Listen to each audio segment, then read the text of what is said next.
Bien amigos, continuamos entonces con la medición de resistencia, el método voltímetro-amperímetro. Ya estudiamos el método de conexión corta, ahora pues el método de conexión larga, que dicho sea de paso, o mejor dicho de forma irónica, es más corto. Conexión larga, pues aquí en este caso el amperímetro mide exactamente la corriente que circula por la resistencia incógnita. Recuerden que en el método conexión corta era el voltímetro el que nos daba la lectura exactamente de la caída de tensión en la resistencia, porque estaba en paralelo directamente con la resistencia.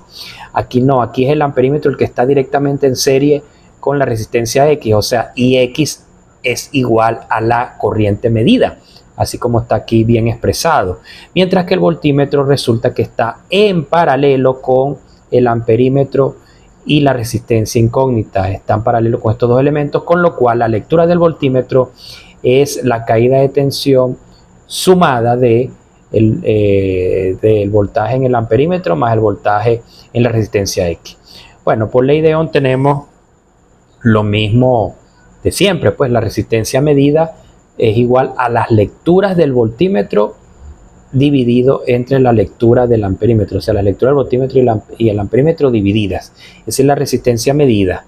Bien, y ahora tenemos lo siguiente. La resistencia medida entonces va a ser, como es el voltaje medido, recuerden que aquí el voltaje medido es la suma de el voltaje en el amperímetro más el voltaje en Rx, por lo tanto es el voltaje del amperímetro más el voltaje en la resistencia incógnita, eso dividido entre la corriente X o la corriente medida o la corriente del amperímetro. Aquí la coloqué simplemente como I, pero ya sabemos que es cualquiera de esas corrientes, es IX, es IM o es la corriente del amperímetro. Eso a su vez, esa RM es igual a ¿quién? Pues RM es igual a el serie de la resistencia interna del amperímetro más la resistencia incógnita. Aquí está. La resistencia medida, en este caso, es el equivalente en serie de la resistencia del amperímetro más la resistencia X. Recuerden que en el caso anterior, RM resultó ser el equivalente en paralelo del instrumento de medición voltímetro y la resistencia X, en este caso es el equivalente en serie de RA más RX, eso es RM. Eso simplifica bastante, ¿verdad? Que sea en serie y no en paralelo. Bueno, entonces de acá, pues podemos inferir que la resistencia incógnita despejando, ¿verdad? Rx no es más que Rm menos Ra. Aquí está Rm menos Ra. Pero ¿quién es RM? Bueno, aquí está. La resistencia medida son las lecturas del voltímetro y el amperímetro dividiéndose.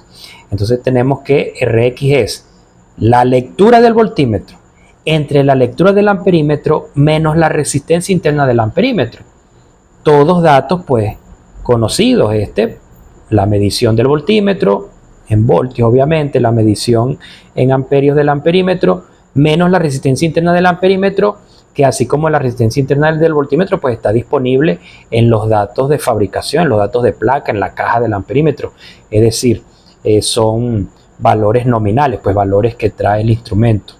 Bueno, con esto queda demostrado que el valor de la resistencia medida es simplemente la suma, lo que dijimos, de la resistencia incógnita más la resistencia interna del amperímetro.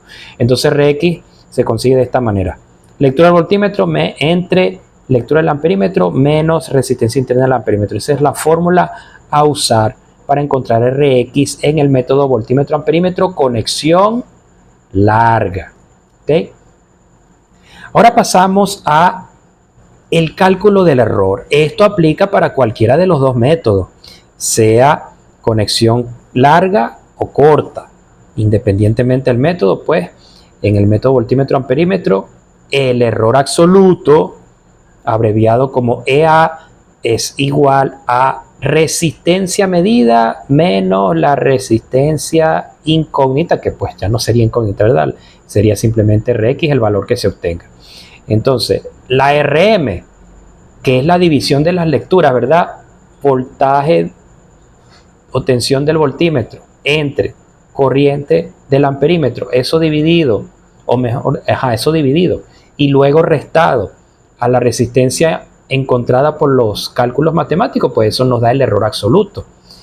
Es como el valor medido menos el valor real. Podría interpretarse así. Es el error absoluto. El valor medido, que es la división de las lecturas de los instrumentos de medición, menos el valor obtenido, calculado, que dicho sea de paso, este valor se obtiene a partir de los instrumentos de medición, pero es un valor más real porque justamente se está tomando en cuenta todo lo que realmente en términos matemáticos ocurre y todas las deducciones. Es el error absoluto. El error relativo, ER, es la división entre el error absoluto obtenido aquí, de esta manera, entre la resistencia pues real, pues la resistencia encontrada o calculada, podríamos llamarlo también resistencia calculada. Y el error relativo porcentual o simplemente error porcentual es el error relativo multiplicado por 100. Eso da tanto por ciento. Es decir, este error relativo obtenido aquí, que debe ser un valor entre 0 y 1, ¿sí? Un valor menor que 1 pero mayor que 0, ese error relativo multiplicado por 100 nos da el error relativo porcentual, que debe ser un valor muy pequeño, o mientras más pequeño sea, pues mejor, porque indica la precisión del instrumento o de los instrumentos, porque en este caso son dos, voltímetro y amperímetro, indicaría justamente la precisión o el grado de precisión de esos instrumentos, que sea lo más cercano a cero posible ese error. Bien, ahora la actividad, importante pues, de acuerdo, primer paso, estas son las instrucciones generales. De acuerdo a sus posibilidades, usted puede construir o simular un circuito eléctrico para determinar el valor de una resistencia. Eso de acuerdo a lo que usted disponga. Si usted ha venido desarrollando las actividades, construyendo, porque posee los elementos, los dispositivos, posee las resistencias físicamente, posee los instrumentos de medición, voltímetro, amperímetro, posee la fuente de alimentación, posee los conductores. Si tiene todo eso, pues construye un circuito que es bastante sencillo, una fuente, una resistencia conectada pues en serie, o bueno, o en paralelo, también se podría ver así. Se le puede conectar otra resistencia, como vimos en los esquemas anteriores, y pues los voltímetros y el amperímetro conectados en la manera correspondiente de acuerdo al método. Y aquí vamos con el segundo paso, porque la segunda instrucción es que usted puede usar los instrumentos y materiales que disponga, como ya dijimos, en caso que el circuito sea construido físicamente. En caso de una simulación, usted use los valores que considere. Los valores pues que usted considere allí a colocar. Es libre albedrío realmente esta actividad. Ahora sí voy con lo que realmente quería hacer referencia, es que el método debe ser el estudiado en clase, es decir, el voltímetro amperímetro, en cualquiera de sus dos modalidades. Puede ser conexión corta o conexión larga, el que usted quiera, el que usted disponga. O si quiere hacer los dos, no hay ningún problema. Y puede comparar incluso. Usted puede agarrar el mismo esquema, el mismo circuito, conectarlo de forma corta o de forma larga y usted sacar las conclusiones de cuál método es más efectivo. También podría ser, pues, ¿cómo puede deducir eso? Bueno, el que dé menor error, obviamente. Se me ocurre eso, por cierto, no lo había considerado, pero ahora viéndolo así, podría añadirle eso. Pero bueno, ya que no está en principio en las instrucciones, pues se lo dejo a la libertad. Si usted quiere hacer los dos métodos y comparar cuál desde su experiencia es el más efectivo o el que arrojó menos error, el más eficiente, pues lo puede hacer, o si no, haga uno de los dos solamente. Y luego va a elaborar un informe en formato Word, ¿verdad? Pero para el envío usted lo va a convertir a PDF y allí va a reseñar cada paso de su actividad. Importante incluir ilustraciones, imágenes, fotos del circuito que construyó, si lo hizo físicamente, y pues en el caso de ser una simulación, bueno, también imágenes de cada del circuito, mejor dicho, de la configuración que eligió, corta o larga o ambas. Y va a reseñar, obviamente, va a explicar paso a paso qué fue lo que hizo. Quinta instrucción, grabar un video donde va a comentar toda la experiencia. Puede mostrar partes del informe incluso. En el video usted puede mostrar algunas imágenes del informe que ya elaboró en Word y que después convirtió a PDF. También se puede apoyar en láminas de PowerPoint o en Canvas o en cualquier software que usted utilice para elaborar diapositivas. También se puede apoyar en una pizarra.